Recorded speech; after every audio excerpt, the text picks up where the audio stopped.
नमस्कार। आज हम पुराणों की दुनिया में एक बहुत ही दिलचस्प सवाल पर बात करने वाले हैं। आखिर ये जो हम सुनते हैं मनुष्य और राक्षस, इनमें असल में फर्क क्या है?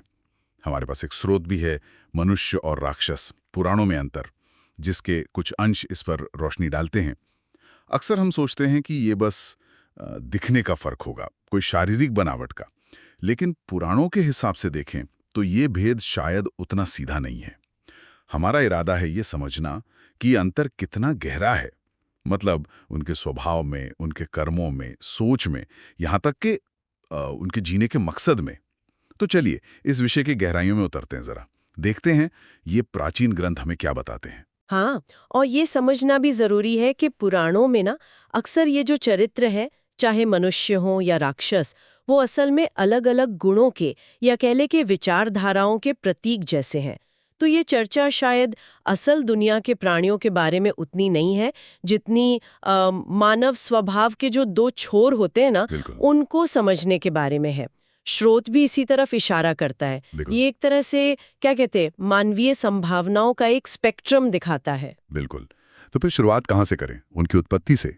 फिर स्रोत कहता है कि पहला बड़ा फर्क तो वहीं से दिखने लगता है। जैसे मनुष्य, वो मनु के वंशज माने गए, इसलिए मानव या मनुष्य कहलाएं। और उनके जीवन का एक मकसद बताया गया, धर्म, अर्थ, काम और मोक्ष, इनका एक संतुलित पालन करना। सही कहा, एक तरह से व्यवस्थित नैतिक जीवन जीने का खाका।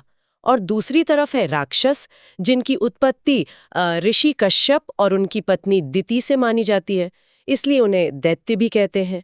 पुराणों में जैसा वर्णन है, उनकी पैदाइश का मकसद ही एकदम अलग था। क्या मकसद था? शक्ति पाना, दुनिया के भोगों पर अधिकार जमाना, अपना आधिपत्य मतलब अपनी हुकूमत स्थापित करना। उनका सारा जोर इसी पर रहता था कि कैसे ताकत बढ़ाई जाए और दूसरों को कंट्रोल किया जाए। ये तो वाकई दिलचस्प है। मतलब अगर देखें तो दोनों ही ब्रह्मा जी के वंशज हुए, है ना? पर उनकी राहें और मकसद बिल्कुल अलग हो गए। एक तरफ संतुलन और धर्म का रास्ता, दूसरी तरफ सिर्फ शक्ति और भोग की इच्छा। ये फर्क कैसे आया होगा? क्या ये उनके मतलब मूल स्वभाव में ही था? हाँ, पुराणों का वर्णन तो कुछ ऐसा ही इशारा करता है। ये जो वंश का अंतर है ना, ये सीधे उनके मूल स्वभाव, उनकी प्रकृति से जुड़ा हुआ लगता है। मनुष्यों का स्वभाव मुख्य रूप से सात्विक माना गया है। सात्विक यानी? सात्विक मतलब जिसमें सत्य, धर्म, करुणा, सहनशीलता, क्षमा, दया, प्रेम ये गुण ज्यादा हों। उनका झुकाव समाज के भले की तरफ, परिवार के कल्याण की तरफ, एक नैतिक व्यवस्था बनाए रखने की तरफ होता है। वो सिर्फ अपने फायदे का नहीं सोचते। एक बड़े समूह का हित देखते हैं। हाँ, बिल्कुल। राक्षसों का स्वभाव, वो तो फिर इसके ठीक उलट होगा। बिल्कुल। उनका स्वभाव तामसिक बताया गया है। तामसिक प्रकृति का मतलब है जहां क्रोध, हिंसा, अत्याचार, धोखा, अहंकार, लालच ऐसी प्रवृत्तियां हावी हों। और यहाँ ये समझना जरूरी है कि ये सिर्फ नेगेटिव फीलिंग्स नहीं है, ये एक पूरी जीवन दृष्टि है। जीवन दृष्टि कैसे? उनका लक्ष्य ही होता है दूसरों में डर पैदा करके उन पर राज करना। ये सिर्फ शक्ति पाना नहीं है, बल्कि दूसरों को अपने अधीन महसूस कराने की इच्छा है।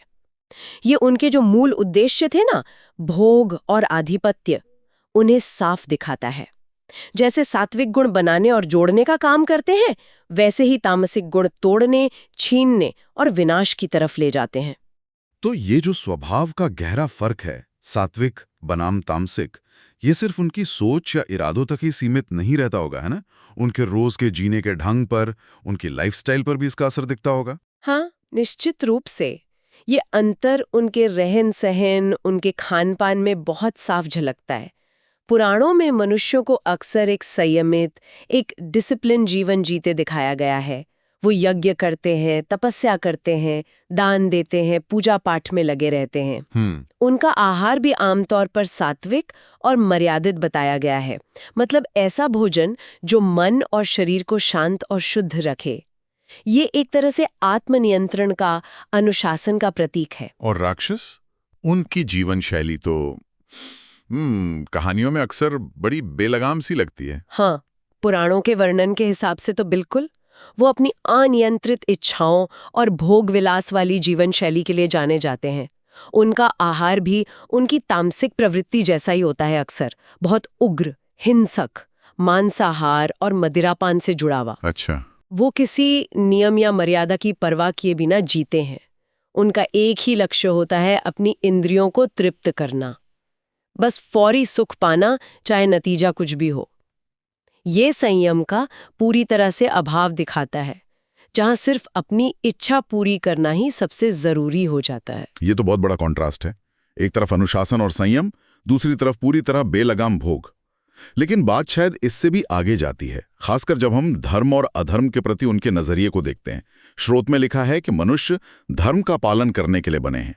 इसका क्या मतलब हुआ? इसका मतलब ये है कि मनुष्यों से ये उम्मीद की जाती है कि वो नैतिक नियमों, सामाजिक कर्तव्यों, सही गलत के भेद को समझें और उसके हिसाब से चलें। पुराणों के हिसाब से उनमें ये क्षमता होती है कि वो पाप और पुण्य के बीच का फर्क महसूस कर सकें। और सबसे जरूरी बात, अगर उनसे कोई गलती या पाप हो जाए तो उनमें प्रायश्चित करने की, मतलब अपनी गलती मानकर सुधार करने की भावना और संभावना होती है।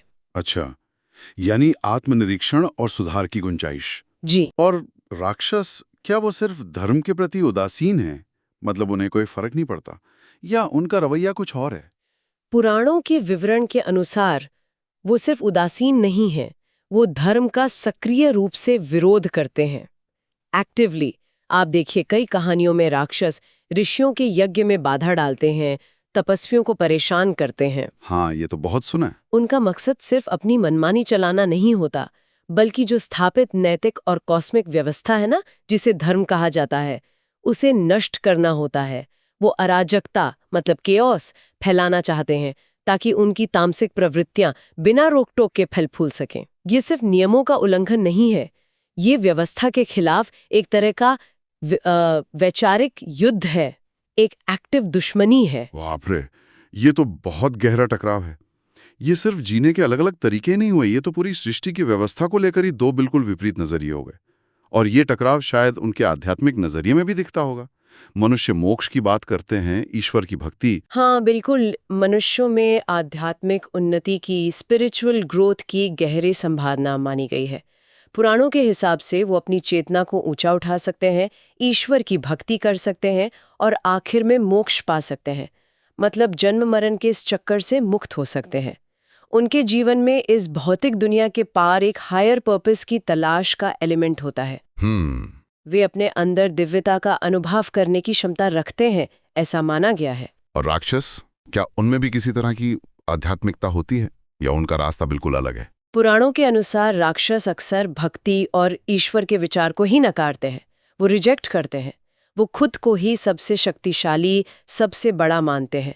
उनका अहंकार इतना ज्यादा होता है कि वो किसी हायर पावर के अस्तित्व को मान ही नहीं पाते, बल्कि अक्सर उसे चुनौती देते हैं। हाँ, ये बात तो है। आपने कई कथाओं में सुना होगा कि कैसे कोई असुर तपस्या करके ब्रह्मा जी या शिव जी से वरदान तो ले लेता है। हाँ, वरदान ले लेते हैं। बिल्कुल, लेकिन उसका इस्तेमाल फिर देवताओं और यहाँ तक कि भगवान को ही चैलेंज करने में करता है। बिल्कुल वही बात है।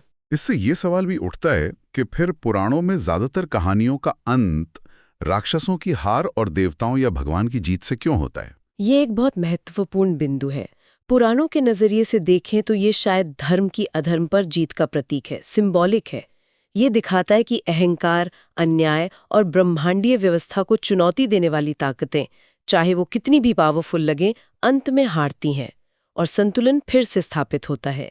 ये एक तरह से धर्म की पुनर्स्थापना का संदेश देता है।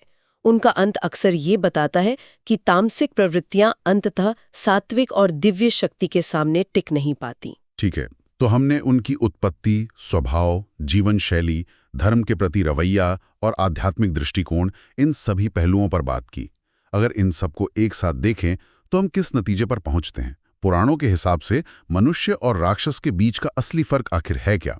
क्या ये सिर्फ दो अलग तरह के प्राणी हैं? देखिए, इस पूरी चर्चा और स्रोत के विश्लेषण से जो बात उभर कर आती है वो ये है कि पुराणों में मनुष्य और राक्षस का असली भेद उनके बाहरी रूप में या जन्म में या किस प्रजाति के हैं, इसमें उतना नहीं है जितना उनके अंदर की गुणों में है, उनके कर्मों में है, उनकी विचारधारा में है। अच्छा। हाँ, जो व्यक्ति सत्य, अहिंसा, करुणा, परोपकार जैसे सात्विक गुणों को अपनाता है, धर्म के रास्ते पर चलता है, जिसके काम दूसरों के कल्याण के लिए होते हैं, उसे मनुष्य स्वभाव का कहा गया है। ये गुणों पर आधारित परिभाषा नहीं एक तरह से। और इसके विपरीत जो व्यक्ति हिंसा, छल, अन्याय, अहंकार और अधर्म यानी तामसिक गुणों को अपनाता है, जिसके काम सिर्फ स्वार्थ के लिए हों, दूसरों को तकलीफ पहुंचाने वाले हों, उसे राक्षस स्वभाव का माना जाता है। और यहाँ सबसे जरूरी बात जो स्रोत भी कहता है वो ये है कि ये दोनों प्रवृत्तियां, सात्विक और तामसिक, किसी एक प्रजाति तक ही सीमित नहीं है। मतलब ये कि हर युग में, हर समाज में, यहाँ तक कि हर इंसान के अंदर भी ये दोनों मौजूद रह सकती हैं।